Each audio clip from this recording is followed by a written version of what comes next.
don't be, but you know something? We should have met somewhere else like you suggested. Casserole surprise. What is that?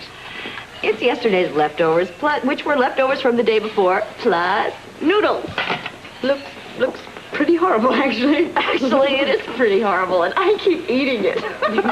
Hoping beyond hope that eventually it's going to get better, and I'm always disappointed. Well, it doesn't matter anyway, because I am just going to have a salad since I'm on a diet. Since when? Since shopping this morning. Those dressing room mirrors are very depressing. Oh, don't be silly. What are you shopping for? Dress for the Quartermaine party. Oh, everything I tried on was either too old-fashioned, too trendy, or just too... What are you going to wear? I'm not going. Why not? Well, I think it's a little weird for the Quartermaines to be giving a party right now with the Susan Baldwin murder and all. It is a little odd, but I don't see why I should bother you. It's just a party. It's exactly the kind of party that Luke would have hated.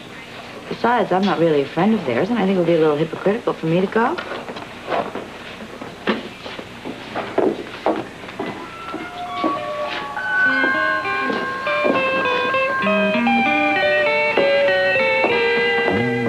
You are going to a party thrown by the Quartermaines, and you wonder why I'm upset?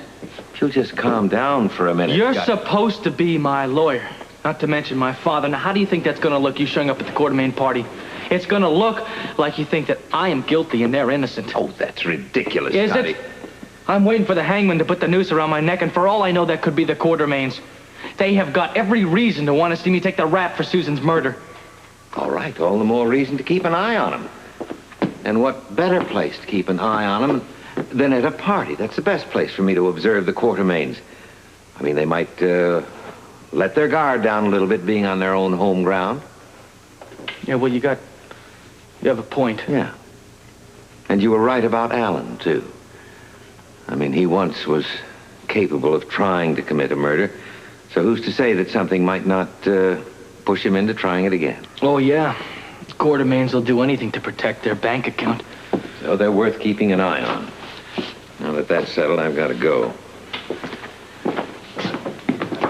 Heather Weber's here to see you. Oh, fine. Would you send her in? No. Look, I don't want Miss Weber visiting my client anymore. You understand? Wait, would you just tell her to wait for just a minute? Now, listen, you're just going to have to calm down about Heather.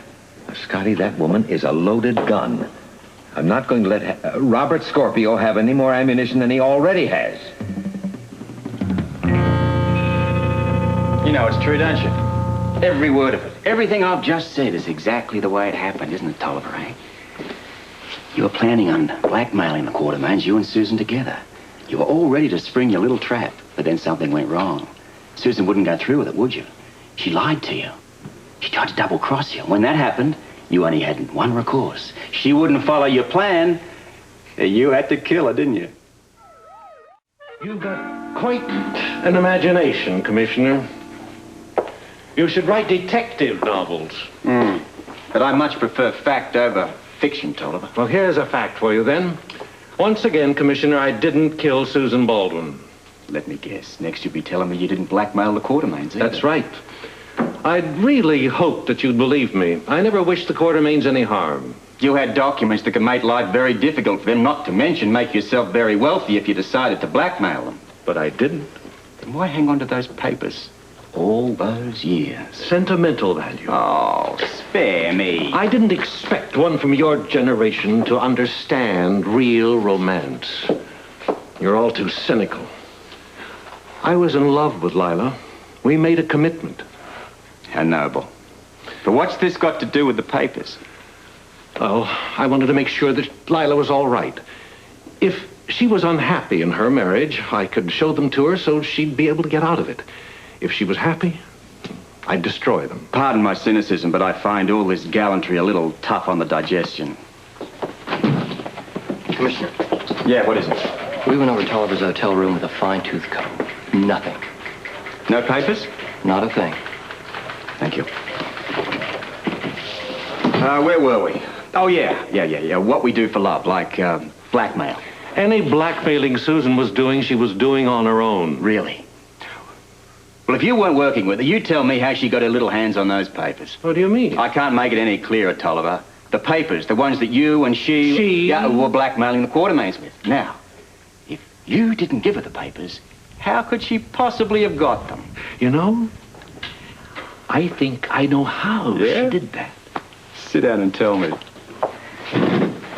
I was living in that flea bag of a hotel over on the waterfront. Mm-hmm. I came home one day and found that my room had been broken into. Everything was stolen. Money, clothes. The papers. Everything, I said. How inconvenient. You're damn right it was inconvenient. I had to go out and get a job. I didn't have a cent. Probably whoever stole them sold them to Susan. Or decided to go into partnership with her. I already told you, I have never met Susan. I never even saw her. And I had no idea what she was doing. I don't believe a single word of it. I don't care. I have an alibi, remember? The night that Susan Baldwin was murdered, I was getting drunk at the Bucket of Blood. Oh, the Bucket of Blood. And right afterwards, I spent the night in the Port Charles jail cell. Drunk as a skunk, remember? Yeah. Let's go down to the Bucket of Blood.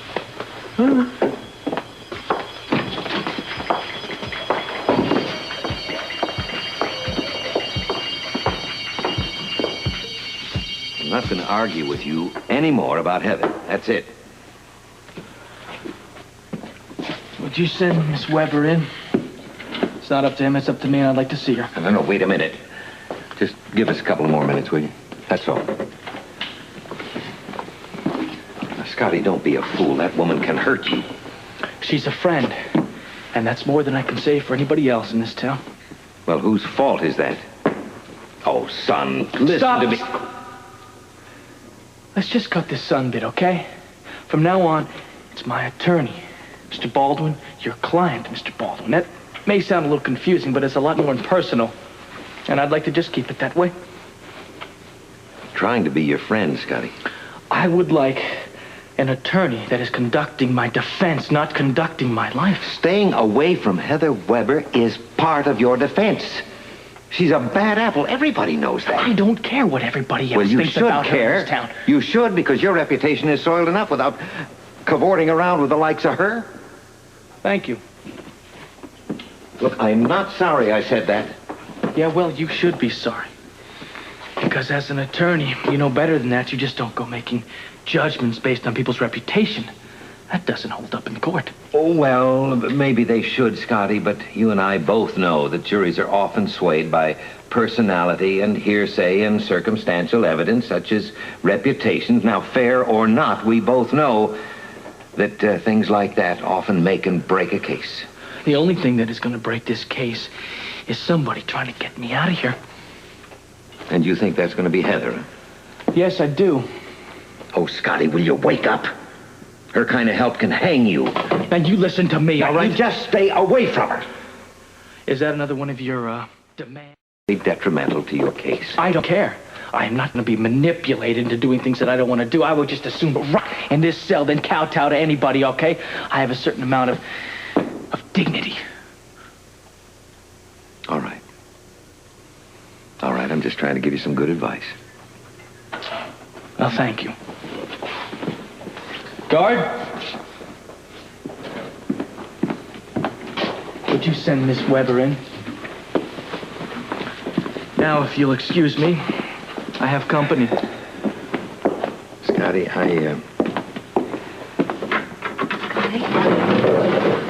Hello, Lee. How's it? just as soon not discuss that with you. Excuse me.